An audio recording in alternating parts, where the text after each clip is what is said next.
रामनवमीचे औचित्य साधून महायुतीचे उमेदवार आमदार राम सातपुते यांनी विविध ठिकाणच्या श्री राम जन्मोत्सव मंडळांना भेटी दिल्या। महायुतीचे उमेदवार आमदार राम सातपुते यांचं जल्लोषात स्वागत झालं ते मंगळवार पेठ येथील वंदे मातरम मित्र मंडळाच्या वतीनं।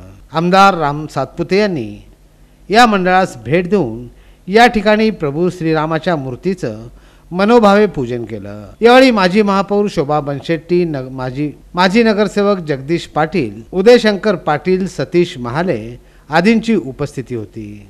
यावेळी भगवे झेंडे लावून फटाक्यांची आतिषबाजी करत मिठाई वाटून सोलापूरकरांनी श्री रामनवमी साजरी केली। सोलापूरकरांच्या या आनंदात सहभागी होत भाजपा व महायुतीचे उमेदवार आमदार राम सातपुते यांनीही प्रभू श्रीरामांना वंदन केलं। या कार्यक्रमास मोहन गुर्रम, सन्नी कन्ना, नागेश चेतल, रोहिणी दुगुंडी, रोहन चिलवेरी, विनीत कन्ना, नागराज वड्डेपल्ली, आनंद गोस्की आदींची उपस्थिती होती।